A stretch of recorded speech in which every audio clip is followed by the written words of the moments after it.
I really wanted to become a better teacher. And so having really strong coaches who deeply care about me and the way that I want to show up as an educator, not the way that they believe that I should show up or try to mold me into what I should be as an educator, is really important. Having those strong relationships within the school building, I think, is also incredibly important.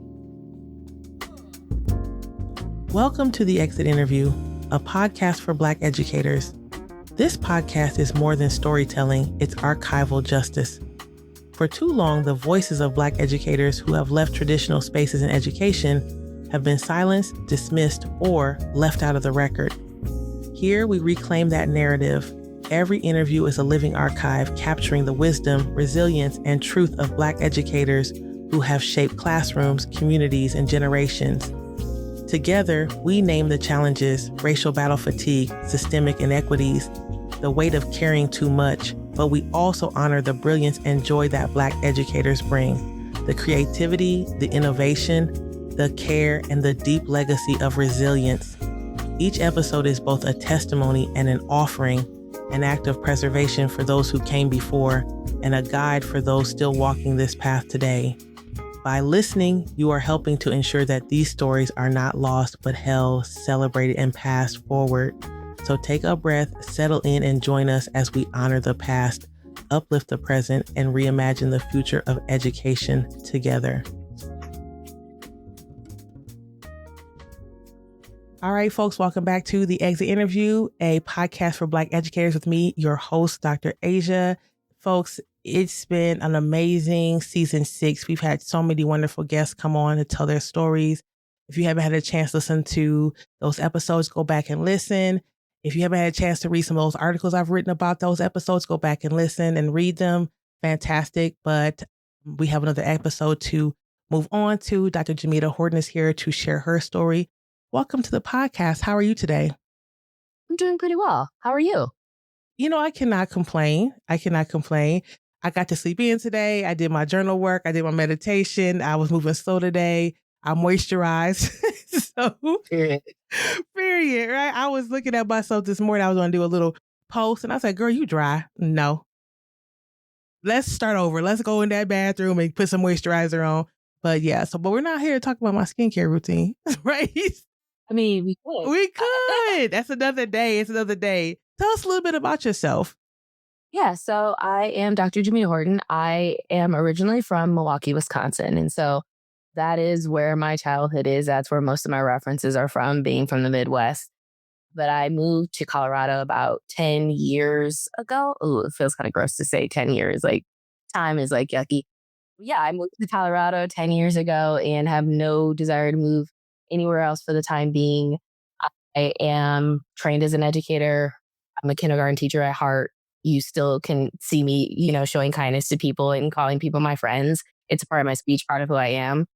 And yeah, like anything else, let's see. I also have a dog. I don't know. Like, I'm just a little Black girl from Wisconsin, just trying to make it in this world, Get that. I have a person that I'm mentoring. Her name is Ariana Dixon. She's a therapist getting her doctorate. Do you know her? I went to high school with her. Shut up. It's so funny. What a small world. Oh, shout out to Ariana Dixon. Shout out to. I was going to say she's the only other Black person, but nope. There it is. That's kind of. Wow, folks. Okay. So yeah, Ariana Dixon, I was going to shout her out because I was going to say, hey, but I have to text her and tell her after the show, like, look who I ran into. So that'll be awesome. And I'm getting her on the show in a little bit because she's therapist for Black women, but that's a different day, a different time. It's not about her. It's about you. So Wisconsin, we talked a little bit. You started in education in TFA, but I'll let you tell that story. Tell us about your journey into education. How did you know that education was for you? Yeah. So I had a fight when it came to becoming a teacher. I was a kind of person where my family always told me that I would be a great teacher because I was the older cousin, always taking care of all of the younger kids at every family event. I was also the one who was at Sunday school with the preschoolers teaching those classes, right? So I know a lot about the Old Testament. I could teach it to kindergartners at any time. Like, ask me about Noah's Ark and I got you, right? Uh, so that was a lot of my childhood. But then, like, when I got into college, I really found myself still gravitating towards wanting to help children and wanting to work in different communities. And so when I must have been in my freshman year when I started working for a refugee community in Madison. So I went to school at the University of Wisconsin Madison. And the program that got me through college was called the People Program. And they actually started a people program mentorship for younger students. And so I got to really lead that program. And I spent a lot of time working with students who were from refugee communities and who were immigrants. And that really got me invested in, like, okay, this is something that I really care about. Like, I really love spending a lot of time with these students, working with them, working alongside their families, and really honing in on what is it that their families want to be true for their futures. And then just, I don't know, like the kids were just so funny. They had never, like, I was one of the first, like, kind of adult people who was not like a full adult like their parents, but kind of like a sort of adult because I was in college. And so it was really cool to be able to introduce them to UW Madison and some of my college friends.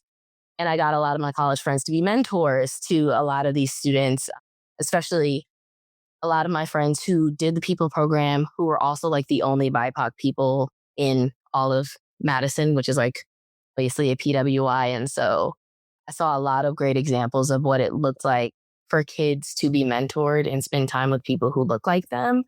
And it just really showed me, like, oh, as much as I'm fighting the idea of being a teacher and being in a classroom, I really love working with these students. I really love working with kids. And I also like working with younger kids, not older kids, because I kind of look like a child myself. And we all So have our that, preferences. We all know where we belong in the world of education. And some of us are meant for kindergarten and some of us are ready for 12th grade. But yeah, we know where we fit. yeah, I was not going to be anything above sixth grade. Like, I'm short, I'm 5'4". Like, that just, it wasn't going to work out for me. So I knew exactly like where I belonged, but I didn't come to that conclusion until my final year of college. So it took me like 3 or 4 years of being in Madison. I also traveled and studied abroad in Spain for a semester, and I worked at a refugee community in Spain at a school.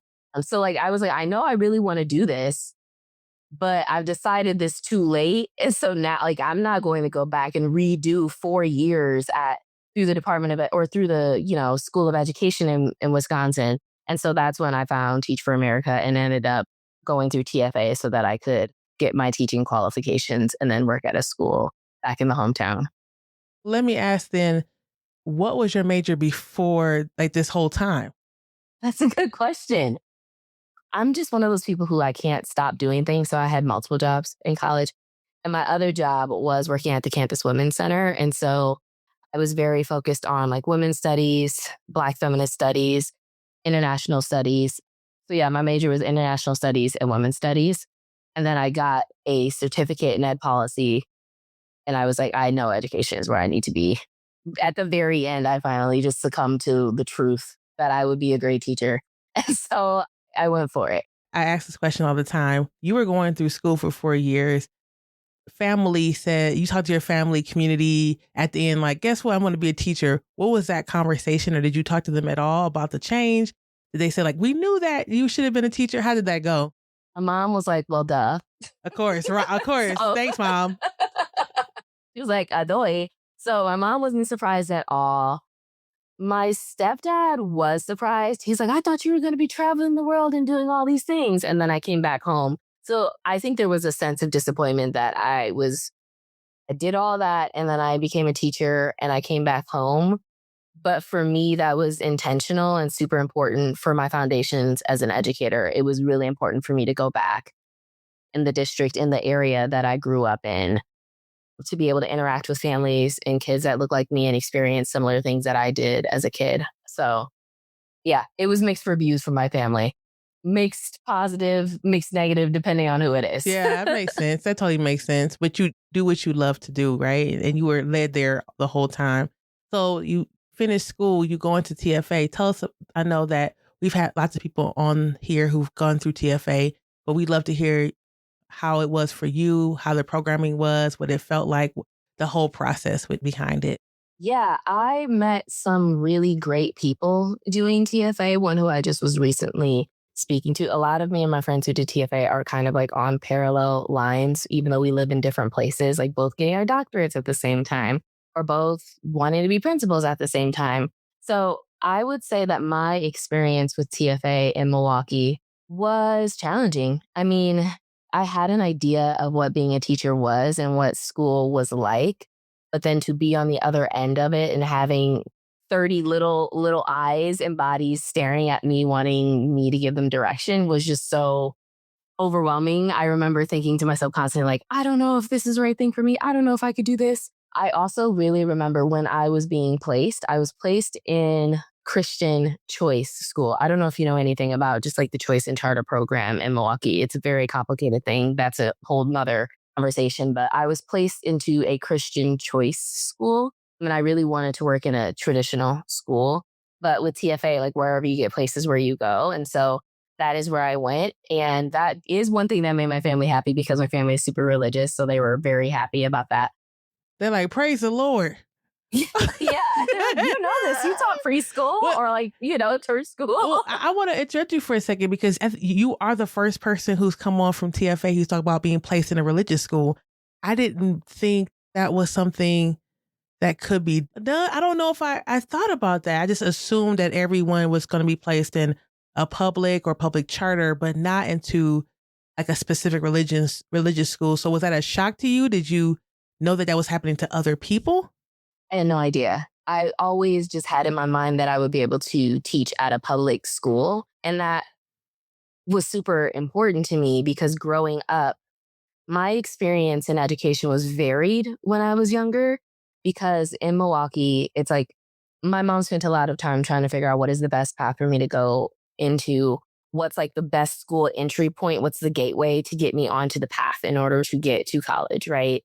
And so that meant that my elementary school experience was me hopping from one elementary school to another. I've been in church school in the basement of a church. I have been in public school. I've been in charter school. I've been in any kind of school, private school. Like I've been in any kind of school that you can think of. And then by the time I got into middle school, I ended up being on the path. And so I got into like the Gifted in Talent program and all of that. But in hindsight, as I reflect on it right now, I really wanted to be in a public school because I feel like that's where I finally felt most accepted and I found my people when I was in a public school. And that's where I got like the best education is when I was in a public school. And so it was really important to me to go back to Milwaukee and to teach in a public school. And I didn't get that. I remember being pretty upset. I was trying to convince the person, like, no, no, no. I know that they want me here, but like, can you make an exception or something? Because I'm from here. And they're like, nah. So it didn't work. It didn't work out. They told me no. And it's interesting because I stayed at the school for 3 years. So TFA is normally 2 years, and then people may dip or they may go to a different school. I stayed there for 3 years because I loved the community so much. Like I was down the street from, my grandma's house. I was like not far from where I lived. Like we did murals. I built my little library outside of the front of it. Like I love that place so much. And I also just felt like this was at a time where like Teach Like a Champion and all of that was really huge. And I just remember feeling so conflicted because I was so ingrained in the school there and it just really messed with me and my integrity and what I believe to be true about teaching children. And so that's ultimately, and I ended up seeing like that's how a lot of schools in Milwaukee were operating at that point. And so at that point, I was like, it's time for me to move to leave. And that's how I ended up moving to Colorado. Can you back up a little bit and tell us a little bit, just in case folks are not familiar with Teach Like a Champion, or you talked about this conflict. So can you tell us a little bit about that? What was happening in your mind and versus what you were expecting? What was happening at the school? I'd be interested to talk more. Yeah. Kindergarten for me is as much about the academics as it is about the social emotional. And this is how you act as a human in a collective space and how you learn about yourself as an individual and how you relate to others. Like that is a huge part of kindergarten to me. And the way that behavior management looked at the school that I was in was very controlled. Like you have to sit this way. You have to watch this person at any moment. Like All students have to have their eyes on you. Their hands have to be folded in their lap. Everything is quiet. You have to get up. It just felt like a prison sometimes, right? And I believe in productive noise. It's kindergarten. Like kids should talk to each other. Kids should play with each other. So that was really a challenge for me. And that environment just wasn't the right fit for me at all. And so I wanted to find something that had the right balance of emphasis on academics and making sure that kids can read and count. But then I really cared about making sure that it was holistic so that students felt like human beings in my classroom and that they like, I don't know, I didn't want to run a dictatorship with year olds. That just wasn't really what I wanted to do. Yeah. Yeah. I can totally understand what you're saying about that. And you wouldn't be the first person who's come on and was forced into these like systems and rules and processes that did not align with the developmental abilities of the children at that age. So I totally understand that. So you decided still love kindergarten, but I need to move. And you picked Denver. Tell us about that. Cause I know how I got here, but how did you get here?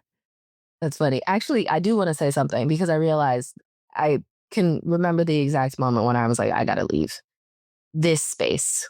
We were in a meeting about behavior or something on the bus. I don't remember. I was also the grade level chair at the time.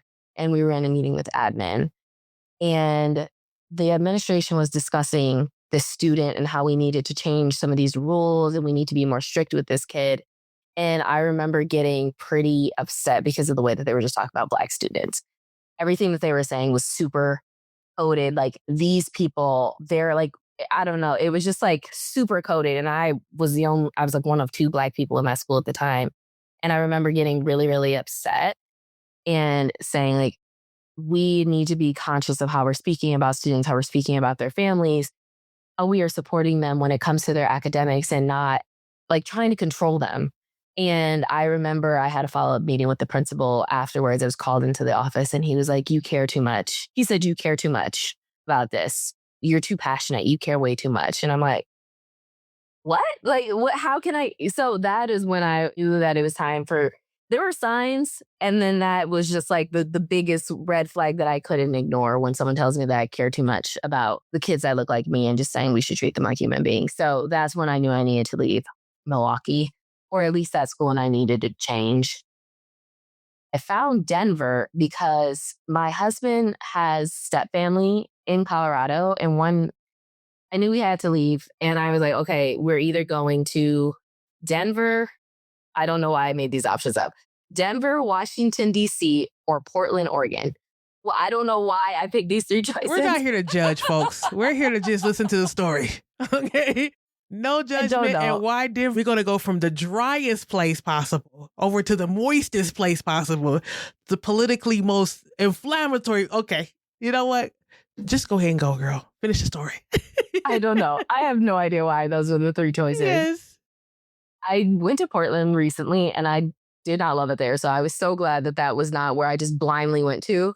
I love DC, but I came to Denver and I came to visit a couple schools and I just fell in love with the school that I ended up going to. I remember talking to one of my mentors at TFA at the time and I was like, I feel like they're tricking me. I feel like whatever I walked into just wasn't real because everything was calm. No one was screaming at kids. The kids weren't running in the hallway screaming. People were smiling. People were happy. And I just don't believe that this can be true. I didn't believe that there could be a place where students of color were happily walking the halls and in classrooms with productive noise where they were able to play and learn at the same time. It just felt too good to be true to me. And I remember that person looking at me and they're like, girl, it can exist and you can make that exist. And so you're really jaded right now. You really need to get out of that mindset and start thinking about what it is that you want to create in your classroom. What is it that you want to create in the school environments that you are in? But like those places can exist and you did see one. Not everything is a trick. And so that's how I ended up coming here because I found that school and I really loved it. I want to dig into that in a second, but this idea of being jaded is a question or a conversation I think is worth having, which is you left the school in Milwaukee or in Wisconsin, Milwaukee? Okay. Milwaukee is in Oh, yes, yes, Wisconsin. yes. I was thinking Madison, but I got confused. Was there a time between you leaving there and starting at your school in Denver where you had a chance to process what happened? Because you said that the principal conversation was just like the final push to get you to move. But did you feel like you needed at that time to process? Did you feel like, okay, just a clean slate at a new school in a different state was good enough? What was happening at that time? As far as your way of thinking about that situation and thinking about it as you've reflected on your teaching career going forward? That's a really good question. I remember when we were moving that I saw the whole thing as a reset, that I was going to go in and actually decide who I wanted to be, the kind of teacher I wanted to be, the kind of classroom I wanted to create. Like, I got to decide who Jamita Horton was, and I wasn't going to let anyone else push all of these beliefs upon me. And I mean, I don't have any family out here in Colorado. And so that was one of the reasons why it felt easier for me to be able to press that reset button and figure out who I was, because I spent so much of my life in Wisconsin around my family and I love my family and all of that. But it was really a great time for me to push myself and figure out who I was. And even as I think about leaving the profession as a whole, which we'll get to, that's what kind of has happened to me every time I've had to leave. I realized I was conforming to something that I necessarily didn't agree with, that felt like I felt like I wasn't showing integrity, right? Like there were things that were rubbing against my morals and values. And then I needed to reset, right? But I would say in that transition from Milwaukee to Denver, I was resetting myself in who I was when it came to being a teacher and what I thought was possible for me to create within my classroom. I still was very, like, my identity was still Miss Horton. Like, I was not necessarily Jamita yet, but I was still very much like trying to figure out what could it look like for me to just start over and, I don't know, actually like trust myself when it comes to teaching kids, because you know, I'd been teaching kindergarten for 3 years. And so I felt like I know some stuff, and there are things obviously that I don't know. And maybe I can trust myself a little bit more if I go into this new environment and completely reset. Yeah, I appreciate you answering that question for us. So you get here, you find a school where students are children first, it sounds like. Tell us about that experience. It was interesting because, okay, so in Milwaukee, I taught in a primarily African American school. And then here I moved to Southwest Denver and I taught in a school that was primarily Latin American, right? And there were some African American students, maybe some like little mixed populations here and there, but it was mostly Latin American. And so that, like a Latino population. So that was something that I didn't thought about until I was in it.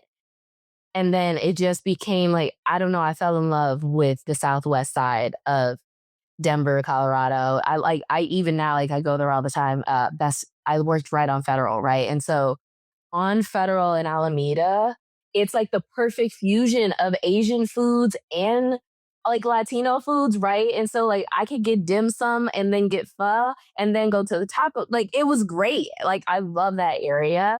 And the school, it was a great fusion of that as well.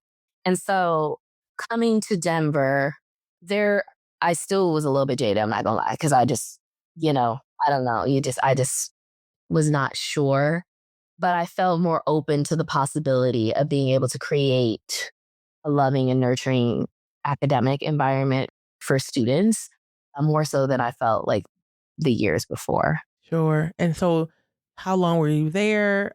Did you only teach kindergarten? Tell us more about that as well. It sounded like when you were back home, you had a leadership position in your grade level. Was that an opportunity that you had a chance to experience at this new school too? Yeah, so I was able to also be a mentor for new teachers. I don't remember what the role was called, like an advisor. I had a second person in my class when I was teaching how to be a teacher. And that was really eye opening for myself because I realized, oh, this is an opportunity for me to give someone a positive experience in a classroom that I didn't necessarily have. Because in TFA, like it's you and them children, right? Like that's it. You got to figure it out on your own. And I did not want that for anyone who was my mentor teacher. So that actually pushed me with my academics. I learned a lot from my mentor teachers, to be honest, with just like how to be a better teacher, how to listen better, how to teach other people how to be a teacher better, right? And so I feel like I really developed as an educator over I think I was there for 6 years. And while I was there, I taught kindergarten for most of that time. And then I wanted a new challenge. I really wanted to move to pre-K, but they wouldn't let me go to pre-K. Oh, that would have been a new challenge. They were like, no, no, no, you should go to third grade. I'm like, third grade? They were pushing that license. Yes. Yeah, it's like, what? Those kids are big. They're grown. Those kids are grown in third grade. Yeah. Compared to kindergartners. They like talk back with full sentences. Like they like actually understand sarcasm a little bit. So yeah, but I love third grade. It's so funny. I don't know if I would go to fourth or fifth because they feel like third grade they still love you, but they want to be more independent and they're able to do their own thing. I remember being like my first week in third grade, and I'm so used to giving kindergartners directions. And I would give the third graders directions and they would just do it. And I was like, oh, this is weird. Like that we didn't have to repeat that. You or were like, working too hard in kindergarten. Listen, and I student taught in third grade, and I was like, this is the lowest I would go. And ended up getting placed when I got here in fourth grade, looped up with my kids to fifth, and then taught sixth eventually. And every year got better. But everyone who knows me knows that I cap at 6 because seventh graders make their teachers cry. And I have a seventh grader right now, and I'm like, ooh, you're making my life so hard right now. So, but anyway, continue. Yeah, no, I could see that. That's why I was like, ugh. Because we were also in a building with middle school. And so I knew. Okay, you understood. Yes. I understood. Like even when I was in Milwaukee, I forget this, but I was in a building up until 8th grade. So I always knew like my threshold is somewhere. I actually thought it was second grade, but they pushed me and they were like, you can do this. And I went into third grade. And I remember at first I had a self-contained classroom, and then they decided that they wanted to shift it to departments. And then we were departmentalized, which was very new to me because that's more like high school or like middle school because they're changing like classes and all of that stuff. But what I will say about the departmentalization is that I ended up focusing on literacy and focusing on filling in the gaps for the students who were struggling with phonics, which was perfect for me because I taught kindergarten, right? So as a third grade teacher, I could more readily identify what their gaps were because I knew from the younger grades from teaching phonics, whereas like some of my colleagues had taught that young, so they didn't have those skills. Yeah, it really pushed me on how to work better as a team because it just wasn't about me and the structures in my classroom. We all had to be very clear on like what were our expectations for third grade as a whole. We really leaned in on like this grade is our grade and we're all responsible for teaching them and making sure that they're on track. And so that ended up being, even though I rebelled against it at the time, that ended up being a really like positive experience for me. And I really loved team-based teaching. And then COVID happened. And that's when I was really grateful I taught third grade because I couldn't imagine teaching kindergarten during COVID. But yeah, I taught third grade during that time. And I honestly, one of the things that I reflect on a lot is how I felt most sustained. I also had someone I was mentoring at that time then, but I felt most sustained as a teacher during COVID. And when we came back after COVID, because that was the only time where I had protected planning times and protected lunch times. And there were half the school wasn't, or at least one classroom out of every grade wasn't there. So like a third of the school wasn't there. And it was during that time where I was like, if this is my life every year, minus obviously the life-threatening pandemic that was happening, like this, like that felt the most sustainable that I've ever felt because I had time that wasn't taken up by a lot of meetings. And like, it was a calmer time it's very strange to think back on that time as calmer and more sustainable. But for me, it really was. During COVID, there was a time where we weren't at school yet, right? And I've had folks say that during COVID, specifically Black people, that they really enjoyed being at home and teaching because just having the safety of their own home. Was that same experience for you where you I wouldn't say preferred, but it was something that you didn't mind as much because you had the safety of your own home, or was it fine for you? What was that experience like? I'm a homebody and a bit of a nerd. So I do like staying at home. And COVID, that's a really good question. I don't know if the word safety is one that I would use, but I would say that it pushed me to actually build way stronger relationships with students and their families because we were all at home and like this, you saw my natural environment as it was. You heard the dog barking in the background. When it was a snow day, we would all like put on their comfy clothes and like I would go in front of the fireplace or the kids would go snuggle somewhere. So we got to really see each other as human. And it wasn't just a teacher student dynamic. You also learned, like, oh, okay, this student also has to help her brother take care of their little sister at that time. So they might be off camera or they might be a little bit more distracted. I just feel like I learned a lot more about students and their families during COVID as a result of that. And I also became very clear on what are the things that are must haves for me when it comes to teaching. What are some things that are nice to haves that I don't necessarily need? Like, do I need kids sitting crisscross applesauce on the carpet with their hands in their lap all the time? No. We can learn while you're laying down on the carpet. Or, like, I just became, it pushed a lot of my rigidity when it came to what the classroom can look like during COVID. And I had already been pushed there a lot because obviously I kind of completely rejected the environment that I was in before. But it really pushed me into thinking about we can continuously, even in third grade, find ways to be creative and find ways to play while still learning, even when things are really hard, but then also pausing and acknowledging, like, yeah, this really sucks. Like, we were able to be in the school building for a week, and then one of our friends got COVID and we're quarantined. And that makes us really sad. And that's okay. We're still going to do a magic show. It'll just be virtual, right? So it just really forced us to be, it forced me to be versatile in a way and creative in a way that I hadn't been forced to be before that. Yeah, I appreciate you explaining that. And you said that you felt like if school was like it was in COVID, where you had that protected time, that would be the dream. But obviously, it didn't stay that way, right? When you started to see that school was returning to what school does, what was going through your mind at the time? I was furious, to be honest. I remember there felt like a golden window during COVID where it was like everything is going to change and we're going to be different. And it felt for a moment like we could be, right? I saw what it looks like for teachers to have unprotected planning time. I was a teacher who had protected planning time and only 2 meetings a week versus a meeting like every single day, every hour on the hour, right? And I just remember questioning what are we doing? Right. We say we want to be change makers. We say that we want to do things differently. We care about wellness. We care about mental health. We care about our students and what's best for them. But we're going back to the same things and doing the same things, even though we know that they don't necessarily work, or we know that we don't have to do that. We've been able to experience that it could look a little different.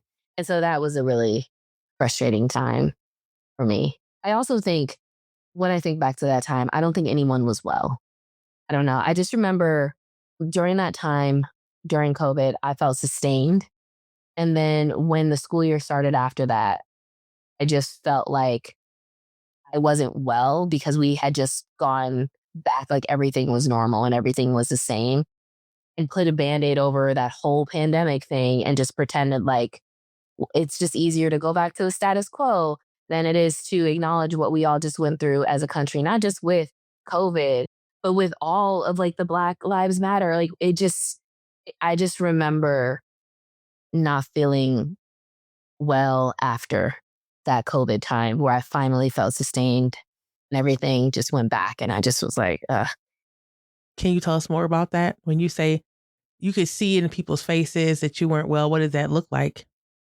yeah. So that was the time when I transitioned to being an assistant principal. And because I knew what it felt like to be sustained, at least for that year, protecting planning time, it was really important for me when I was developing educators and supporting educators, that I was doing it in a way that made sense for them, that also was actually supportive of their students, and that I was not just dictating who they should be and how they should respond. And so a concrete example of this would be when, let's say, like a student was having a moment and I would go approach the room and then I would coach the teacher on what to do with the student. But then I would take over the classroom and be with the full classroom while that teacher is working with the student, so that I'm not taking over that relationship with the student and then the student only listens to me. I kind of flipped that because I thought it was really important for that teacher to get those at bats, to have that time with that student, and build that relationship, because often the relationship gets built in those really, really hard moments. So that's like one example. But I also just saw the things that I wanted to implement and try, because I was a part of a larger charter network. And we also had a lot of changeover at that time. People just wanted to go back to how it was. And it became just micromanage, enforce. Like, these are the top goals. Anything that you're doing that's not related to these don't matter. And in theory, that is right. But in practice, right after COVID, with everything that we had just gone through, the kids were struggling, right? Like, the adults are struggling. It was just a real tension that I had to push up against. And because I was an administrator, I constantly felt like I was in the middle between doing what the network wanted me to do and trying to fulfill the needs that I knew that the teachers and students needed. And that's where I started to get really burnt out, because I constantly felt that tension between the network and then what I saw as a need in front of me. Yeah, it makes a lot of sense.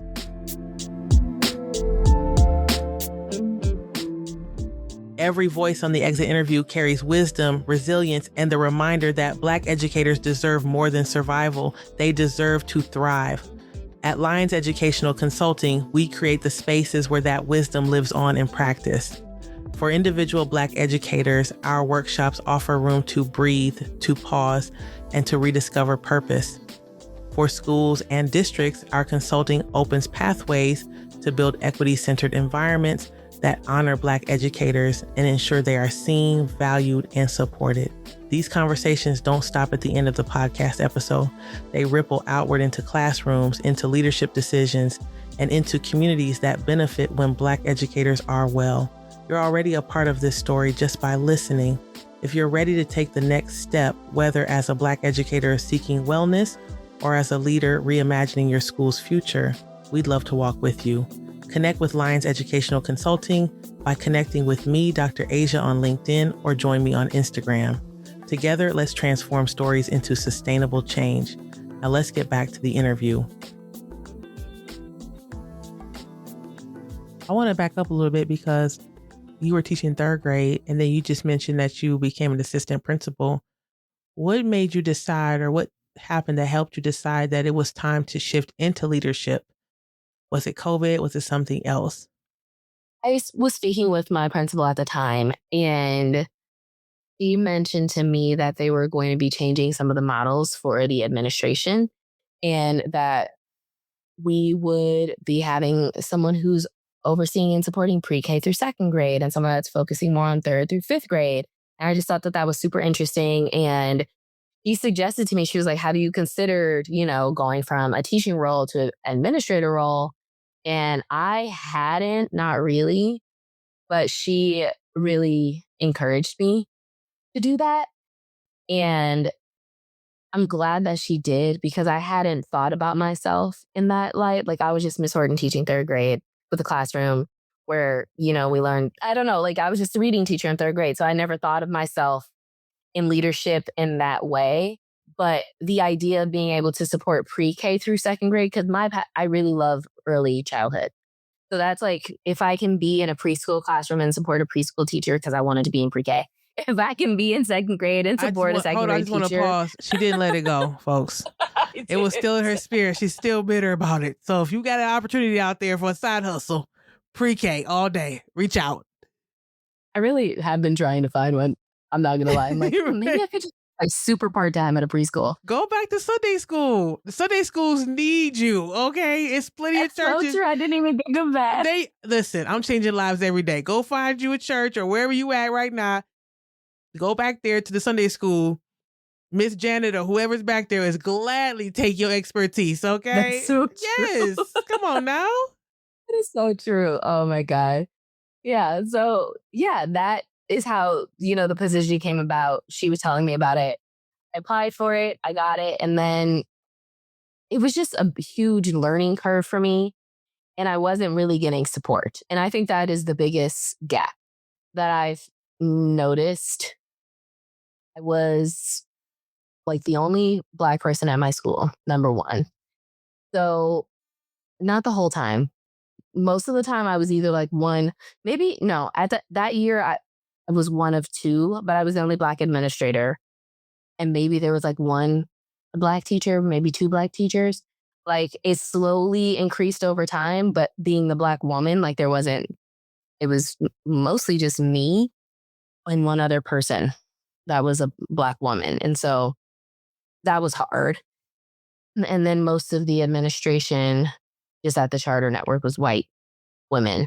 And so what support looked like from me, it really depended. It was either I was being micromanaged and told that I wasn't doing enough and I don't care about students because the data wasn't where it needed to be, or it was completely hands off.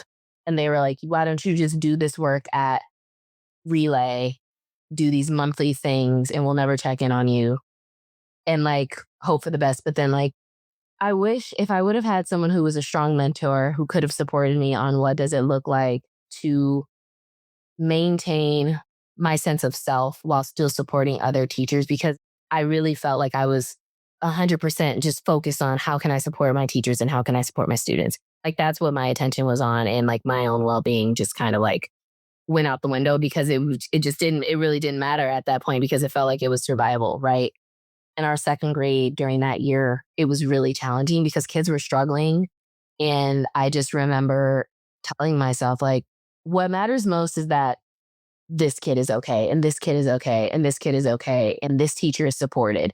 And so even if that means that I'm eating my lunch in the back of the classroom with the teacher, or like I don't even have a lunch at all, like that's fine because at least like I know that I'm supporting these students and these teachers. And if I would have had someone to be like, no, Jamita, that's not sustainable. You are going to burn yourself out. You are going to be tired all the time. You're going to be dreaming about work. That is just not the right way to balance what you need and what the school needs, that I would have been able to sustain that position longer. But I just wasn't receiving that. I just was receiving a lot of negative feedback whenever we did have people from the larger network coming for the most part. I appreciate your honesty on that.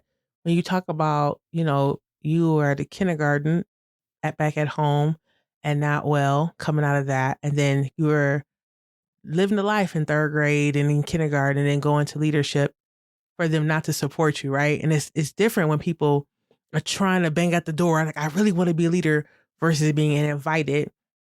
And the expectation is, okay, well, if you're inviting me in, that means you have something to support me. And then you're talking about here, again, I'm not well, I'm not eating the way that I should be, scarfing my food down, not eating at all. Was there a conversation with your community outside the school or with your husband that said like, hey girl, you're not well, what's going on? Or was it like, just hang in there? Or did you keep it to yourself and put up a front so everything was good? What was that like during that time? Yeah, I laugh because I had one of my best friends was like, girl, you need to get up out of there. And I remember. What's her name? Her name is Gethsemane. Gethsemane. Shout out to you, sis. No, you dropping names. Gethsemane, thank you. Thank you for what you've done. But go ahead. Yeah, she was like, yeah, no, this is not good for you anymore. Like she'd actually been telling me that I need to get out of there longer because she sees flags that I choose to ignore. She's just one of those friends, right? Like I feel like every person needs a friend who's going to be like, yeah, no, like here's what it actually is. And you're right. And I'm telling you this because I love you. And she is definitely that person. So I would say on the home front, like my partner, he was like, you're not good. are you sure this is what you want to do? Then I had my friend who was literally like sending me job applications to be anywhere but there, right? And then I would say while I was at school, I just felt so isolated and lonely. It's like that, honestly, my last year there, even though I'd been there for 6 years and I had known a lot of the staff there for years and years and years, I had seen how other people had left. I had watched people leave and getting like parties and celebrations and like, we love all of this about you. And I got nothing. Like, I barely got people saying bye to me. I think it was more so about how the culture of the school was at that moment, because as I was saying, like everyone was so tired. And so even in those last days, like my attention is on making sure that the teachers are having a wonderful time closing out the end of the school year, that they're seeing me smiling, that everything is just like ending on a good note, even though inside I was like not doing well at all. And so even like, yeah, with my administration team, it was just nothing. It was really sad after I'd been there for so long. And I remember when I'd left, thought to myself, oh, I'm just like, I can be Jamita now. Like, who is that? I don't know who Jamita is, right? I've been Miss Horton for so long and I love that place. And for me to leave the way that I did just felt, I don't know, it just felt deflating. And I was like, okay, my whole identity was way too tied up into this place, right? Like my whole identity was being a teacher or being a principal or working there. And I really had to sit with myself and be like, who are you outside of the classroom? Who are you outside of this school building? And so that's when I remember leaving thinking to myself, like, I need to figure out who Jamita is because we haven't been Jamita for over a decade at this point. You've been so focused on being Miss Horton, so focused on like, what is the next step when it comes to my career? Who is it that I want to be when it comes to my career? That I never sat down and thought to myself, who is it that I just want to be? Period or question mark. It was a bit of a reckoning with myself leaving there. I appreciate you sharing that. And I'm reflecting on my own journey in education and how education systems can silo us, or we choose to be in a silo where we speak the language of that district or that organization. We only hang out with people from that organization. There's nothing but that organization or that district in our life. And when we decide to leave or are pushed out or burn up or whatever, and we come out and we're like, oh, where am I? Who am I? I'm 10 years older. And who do I know outside of the school? Are people going to still talk to me? Am I still going to have friendships? What do I like to do for fun? And for many of us, not all of us, we're starting all over again. And like you said, if you've been in a same space of education, K-12 or whatever, for the last 10 years, there is this reckoning that we have to have with ourselves. Like, what did I miss? Am I passing up opportunities to go on vacation or hang out with my friends or do different things on weekends because I was grading papers or I was trying to make sure I had that one more thing finished up and missed out on so many opportunities just to be ourselves, just to be in community, to take care of self. And so I'm glad you said that because I know that there are so many folks who, like you say, you open the door and you close it behind you and the birds are chirping and the sun is out and you're like, it was here the whole time. And I just didn't notice. Yeah. It was like, oh, now what? That's how I felt. I was like, oh, now you got to figure out, like, I can't just hide behind who I was. Like, I now have to figure out who I am and who I want to be and what are the things that make me happy. What are the things that I'm passionate about? And I also, as I reflect on my time there, I don't regret going into administration. It taught me a lot about how to coach people, how to be better, like a better just manager of people, right? And how to show up as a supervisor, and also taught me a lot of things I should never do again when it comes to showing up for myself. And just also being at that school and in that network, I learned a lot about how just like functioning school can look. It wasn't that way every year, but I did learn in some of the years that I was there, I did learn about how it can look, and that has stayed with me. But since leaving, I've discovered I have hobbies that I didn't realize that I had. Like, I hadn't read a book in years, and I love reading. A part of that was because I did my dissertation. So that's also another reason why I wasn't reading anything, because I couldn't pick up anything that had words. Different type, you know? And I was like, oh, I love traveling and I love playing video games, like playing board games, all of that. I actually like spending time walking the dog and being outside. So leaving, it was really a process of finding myself. And I also learned the lesson that I will never my entire identity to an entity or an organization ever again. I can believe in the mission of an organization. I can believe in the vision of the organization and do everything to make sure that I'm supporting students and teachers. And I cannot let my entire identity be wrapped up into that because I've done that twice and I don't want to lose myself again.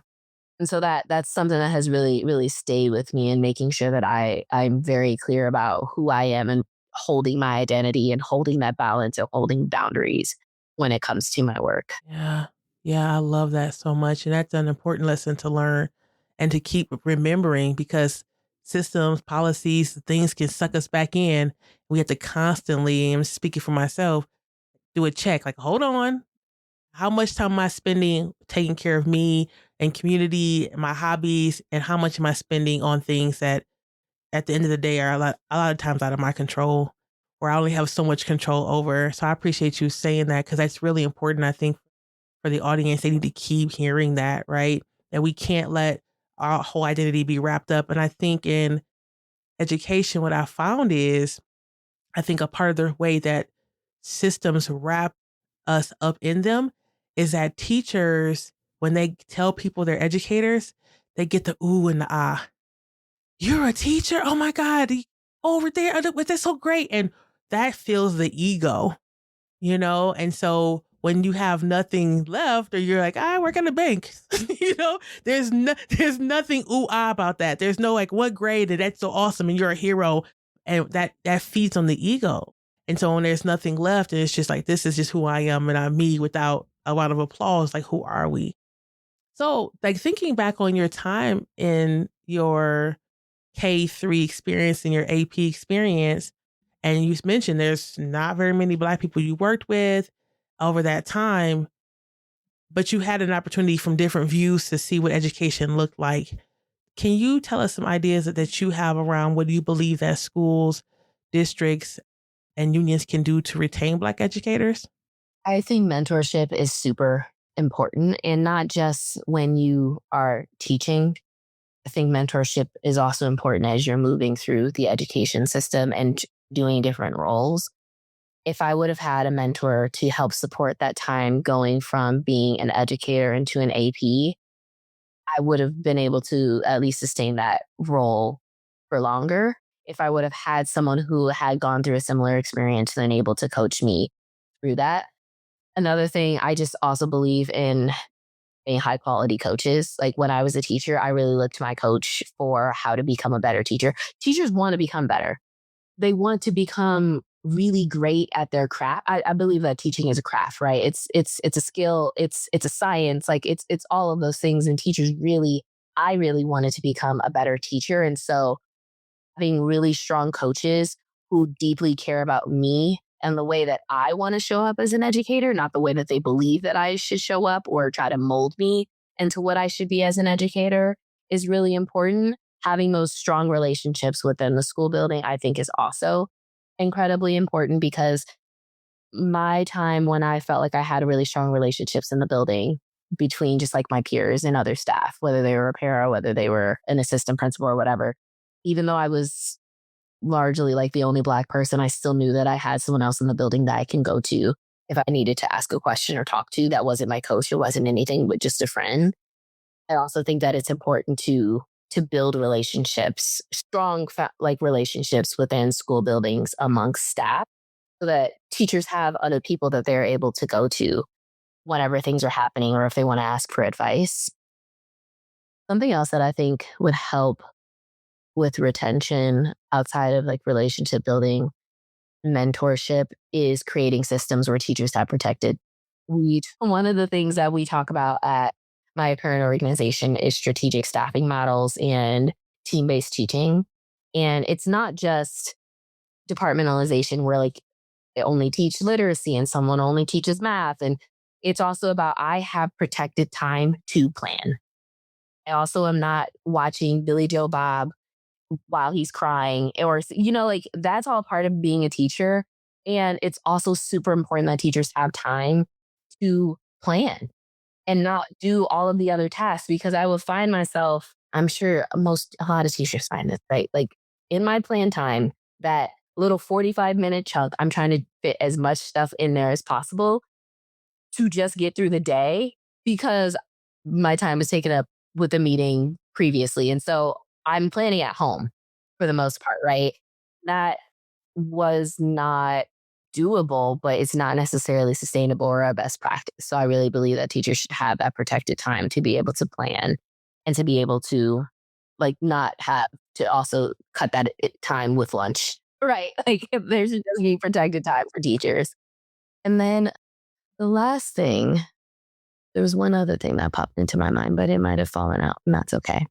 But for now, I think that those are the main things that I think about. One more thing is also having clear pathways, having lots of different pathways that teachers can take if they want to stay in the classroom, if they want to leave the classroom, being very open with teachers about what those pathways are and the support needed for them to get to that next step. So if there's someone who's a teacher and they also want to be an instructional coach, making sure that they have the support and the opportunities to actually be able to do that while they're teaching. And it's just like part of the norm of what the school is.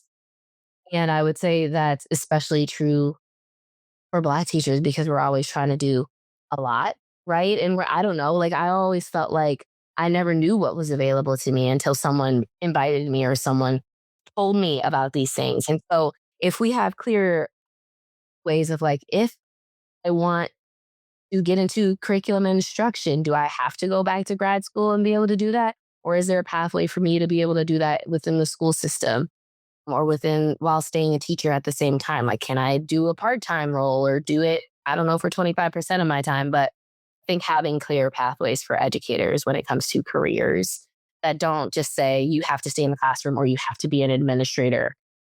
I think that that would be really helpful with retaining teachers in general, but also specifically teachers as well. This idea of opportunities is really interesting because I think about being an educator and how limited the opportunities were in a major school district even. You were invited to do something or no one else knew but one or two other people. And I remember applying to go to a conference. Courageous Conversations it's a major organization. And they had a conference back when I was teaching. And I remember needing the funding to go. And I talked to people in my district and the executive director of my particular area of the district. He said, we don't typically give money to teachers for these kind of things because you might quit. And I don't mean to say that you're a waste of money, but it's just not worth it. Yeah. And I remember thinking, this is what they think about us. Like, that's why the opportunities aren't coming to educators about conferences and things. We have to find them on our own and apply because for some of us, they think it's a waste of money. And that, when he said that to me, it's not through someone else. To me, I was just thinking, wow, that's how you feel. And that's how someone else, that's what they told you. And so that was really disheartening. And so I'm just doubling down on this idea of opportunity. Yes, for courses. Yes, for other things, but also the conferences, the trainings, the healing spaces, like provide funding and opportunities for those things because they sustain educators. We cannot have one conversation over here about the pipeline and then this other one about like, but you're kind of not worth it because you're not a principal or you're kind of not worth it. And at this time I had been teaching for maybe, I'd say 10 years in the same district, right? So it wasn't like I just got there and I'm not even going to justify it. Even if I was. And I was like, even if you did even just if get I there, just it got doesn't there matter. yesterday, it doesn't matter, right? Gethsemane would be very disappointed in me that I didn't leave at that moment, but She would actually. She would be like, girl, yeah, girl, what you give here this application to work at this bank. Right. I need her on the show. Everybody else though. She's so funny. Yeah. So thank you for sharing that. So the next question is thinking about your journey as a child, going through your own K-12 higher ed experience, and then teaching and being an AP. Is there a Black educator or Black educators that you would like to shout out? The first person who comes to mind is Mr. Allen. He was one of my middle school history teachers. And you asked me the question about retention. As I'm reflecting on what helped me stay and what helped me continue to be invested in myself as an educator, and then also wanting to come back again and again for students, I think a lot about Mr. Allen and a lot of the things that he instilled in me. He believed me and believed in me. He trusted me, but he also pushed me. I wasn't a kid who got in trouble a lot, but I remember one time I did something and he gave me a look and I was like, oh God, I'm in trouble with Mr. Allen. I've never been in trouble. But right, like he was one of the best teachers that I've ever had. And he was also a Black male teacher in a middle school. And he taught us about like Black history. He taught us about like current events that were related. It was the most eye-opening class that I had. And it really pushed me as a kid, obviously, because he challenged me in ways that I didn't expect, because his bar was here for not just for me, but for everyone, right? But then he also showed me what it looked like to follow your interests, right? Because I remember that there were things where he would be like, here's the structure of a project, but you should do it in a way and focus on things that actually interest you. And so it didn't feel so narrow. Like I remember doing projects it led me later on to doing projects about like the Harlem Renaissance, right? If I had had Mr. Allen and known like you can venture into Black history when you're doing academic projects, like that's the thing that you can do. If I had not had him, I would have never like eventually done more of those things as I got into high school and then got into college. So he's one person that I think of all the time. And I'm pretty sure he's still teaching in Milwaukee right now. I think he's still a teacher. So yeah, he's just a phenomenal educator who I constantly think about. His name is Glenn Allen. I think he's Milwaukee Public Schools. So yeah, him. And then I also want to shout out my professor. I know it's not like in elementary school or middle school or high school, but my professor at the University of Denver, Dr. Lolita Tabron, she also was one, like, he pushed me so much to just, he's another example of her having just super high expectations and not dropping the bar. She was empathetic and will listen and all of that, but the bar still stayed the same. And without her, I don't know, I would call my mom like, hey, this is what I just learned in my qual class or my quant class or my stats class. My mom would be like, that's super interesting. I'm calling my mom about my doctoral classes. Like, who does that? I just learned so much from Dr. Tabron about not just taking numbers the way that they are and really thinking about stats is like people like to tell their own stories and make up biases with numbers too, right? Like just because it's a number doesn't mean that you necessarily need to trust the story that's being told behind it. And she really pushed me when it came to my dissertation and really thinking critically. And that shows up with the work that I do now with teachers. It's like without her, I wouldn't have learned how to do like policy analysis in the way that I do. Conducting empathy interviews and really getting outside of myself and really listening to other people is something that she has really instilled in me. So when I think of like two Black teachers who have really stood out in my life, I would say Dr. T and Mr. Allen are. Thank you. I've heard Dr. T's name in community, so she's definitely well loved here in Denver and probably beyond, I'm sure. You left being an AP and now you're in the nonprofit sector. Tell us about this decision to not go into another role as an AP or a principal or go back to teaching. What was it that made you decide that it was time maybe to try something totally different? And what's that been like for you in the nonprofit sector? Yeah, when I was a teacher, I did the program that I'm currently running. So for about at least 1 year or 2 years while I was teaching kindergarten, I stumbled upon the program. The fellowship is called Teach Plus. I don't remember how I stumbled upon it, but I mentioned earlier that I had a certificate in education policy. And so that policy brain never left me. But I also like to figure out how can I continue to do multiple things at once because I'm an overachiever and I really got to tackle that perfectionism, the trait of white supremacy in myself. But I Just really toss that in there right quick. We could talk about white supremacy. gotta really vibe. Yes. No, white supremacist culture and perfectionism go hand in hand, and it's something I'm working on. Something I'm working on, I recognize. And during that time, I really wanted to get out. You mentioned the bubble and how, like, in districts, you can really feel siloed and like those are your friends and these are the people that you're constantly around. I wanted to push myself outside of that bubble. And so I joined the policy fellowship and I got to meet people all over the state who were interested in policy, who have been teaching and wanted to make a difference. And so that's how I first initially got introduced into policy. But then I kind of fell off from the organization for a little bit, became an AP. And I remember I was sitting at home one day and I was like, maybe I should just give it all to policy because I've always lived in half where a lot of my attention is on school and being a teacher. And then I'm also doing like this policy work on the side. I had also started my doctoral program. And so I was still living kind of like in both worlds of teaching, being in schools, and still doing policy work.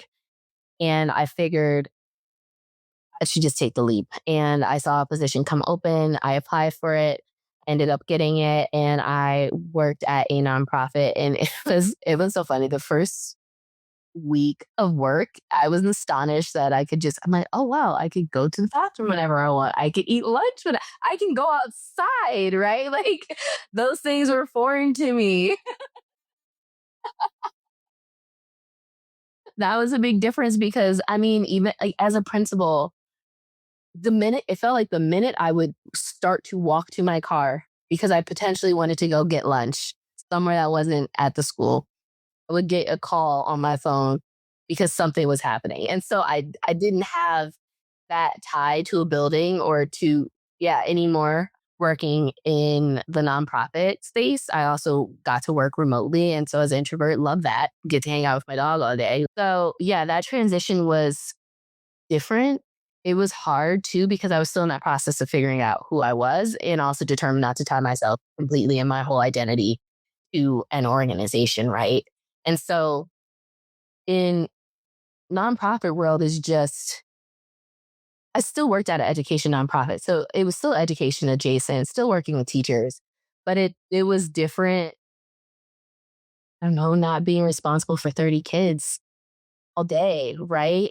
Going to the Capitol, meeting with people from different agencies and talking about policy, talking about school funding, right? Like I got to zoom out completely versus obviously when I was in a classroom, my main focus was on the kids in front of me and or any policy that I was advocating for. But yeah, being at a nonprofit and working in policy, I really got to zoom out in a way that I basically enjoy because I'm still doing that work more or less while still advocating for teachers and students and communities. So I feel like in my current role, I found the sweet spot because I still get to develop teachers.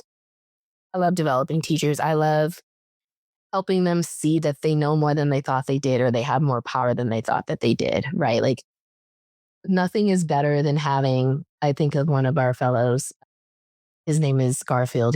He's an amazing teacher at DSST, but like nothing is better than watching Garfield go into a room and talk about the work that he does with students and how this directly ties to a policy impact. And he's talking to a legislator or he's talking to the commissioner of education, right? Like that gives me joy because they're able to stand in front of people and advocate on behalf of their communities in ways that like maybe a year or two ago, they never thought that they could. So that's why I love my work now because I do really get to balance both half of the things that I really enjoy working and developing teachers and then also working in the policy space.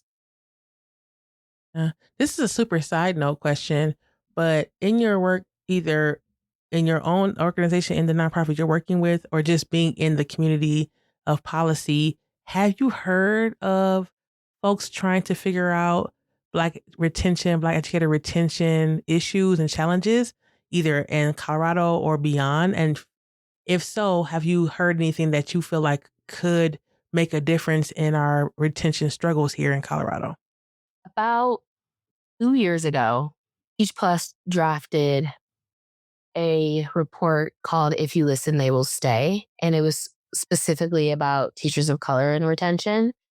And I remember speaking to one of our alumni, and she said that she noticed that her school has started to implement some of the things that were in report. And I think one of the biggest things that is in that report is mentorship and making sure that there is space where teachers of color, Black teachers, are able to express their concern and be believed, right? When I think about my experiences, that is what has really, when I felt like I've expressed my concern and it was minimized, that is where I took a turn from that organization. Or when I felt like I was so lonely and so siloed that I was just a lone person by myself trying to make a change, that's when I usually was like, okay, it's time for me to pivot. In that report, when I read it initially, that is what stood out to me is just like the need to like listen to the concerns that your teachers are saying, that your Black teachers are saying, take it seriously, and then actively make adjustments. If they are saying that they need mentorship, give them mentors. If they are saying, so I think that was one of the reports that stood out to me based on the work that we are doing. Also, as just like an organization in general, Teach Plus does a lot of work around retention. So like this year, a group of teachers who are specifically thinking about special education teachers and how can we ensure that they are retained in the classrooms and in schools, especially if they are in charter schools more specifically. So that's just like one aspect of the work. But when I think about just retention strategies for teachers of color specifically and for Black people more specifically, that's the report that I think about. If you listen, they will stay. The other thing that I constantly think about is people need to be trained in anti-Blackness and need to continuously monitor their systems and make sure that they do not have systems that are inherently anti-Black and that they don't just put band-aids over those systems, that they actually interrogate why those systems existed in the first place and then figure out alongside their staff what are better systems that we can have in place that don't uphold these white supremacist values. And I see that a lot when it comes to just like education spaces in general. Like I felt like we don't even have time to rest sometimes, right? Like rest is looked at as a bad thing, right? So that's a whole tangent, but I do believe that that report is super helpful. And when I think about people working on with like Black men, I know that you talk to like the Colorado Men of Color Collaborative, for example. They've been doing a lot of work around mental health, specifically with Black men. But if I think of anything else, I'll definitely get back to you because that is a good question. And it's an important question because we need retention is so important. And a lot of the teachers that I talk to right now, when it comes to the issues that are top of mind, it's retention, retention, retention because people are leaving the classroom. Yeah, yeah. Thank you for sharing that. And our last question is, we've talked about, your lack of wellness when you were in the traditional KAP space. But what does your wellness look like now? What does it mean for you to be well? And this version of yourself. I've learned that boundaries are healthy and great. My friend, because somebody has taught me that. I mean, get her Yeah. on the show ASAP, okay? Let's close this up. Push stop, because I'm talking to the wrong person. You know what I mean? Gethsemane is. No, I'm gonna just call her in. Like, if somebody, it's time for you to take it over. Yeah. But she has really, boundaries have really been helpful for me when it comes to not putting my whole identity into my work and tying it up into organizations, right? Being very clear about I don't stop work at a certain time every single day. I won't start work at a certain day. I don't check emails on the weekend. Like being very strict about myself has been incredibly helpful to my wellness routines. And then also just building that community and talking to my friends. Like honestly, having relationships with other Black women has been so helpful to me, especially in Colorado. When I first moved here, it felt very lonely for a variety of reasons, but I've been able to and more Black women and be in community with them. And I'm like, oh my God, I found my people. Like I can breathe. I can be myself. Like we can find who are the best hairstylists and braiders, like those things are really important when, I don't know, they're just really important to well-being and wellness. So that has been really valuable to me. And then also being in community with women who have either been in the education space or who have either mastered the things that I am working on when it comes to creating boundaries and finding joy, or who are also like, yeah, I struggle with resting too because I really make myself feel like I'm not being productive enough or I'm not doing enough. And so being able to help each other and hold each other accountable with that, that's been really great. But yeah, I find my wellness in community. I find my wellness in doing the hobbies that I love, like reading, dating, being outside, limited time. Like I like to be outside, but I don't like to like do nature. You know what I mean? So Diet outdoors, not the full, not yes. full calorie, right? Just yes. Yeah. Like not maybe a walk, but not a hike. Like that's is what I mean. Beads of sweat. Nah, slow down. Yeah, like that's We're going too far home. for me. Yes. So that has been really helpful. And then I play like my video games and just I don't know. I really have been enjoying finding myself while also feeling success at the work that I do. And that is the right balance that I want to. I never want to go all in on one or the other. Again, I always want to be at that happy medium where I feel like I am Jamita, I am myself, and I can also be Dr. Horton and run this policy fellowship and do a great job at that. If that's my happy medium, that's what keeps me well. Dr. Jamita, thank you so much for coming on the show. I've learned a lot. I know that our audience has learned a lot. Folks, take care of yourselves. We're going to continue to take care of ourselves. Dr. Jamita, I'll see you out in community as we run into each other. And you all make sure that you take a look at if you listen, they will stay. That sounds like something that's going to be in our show notes because people need to be reading that piece. And we'll talk to you on the next episode. Have a great rest of your day. Peace.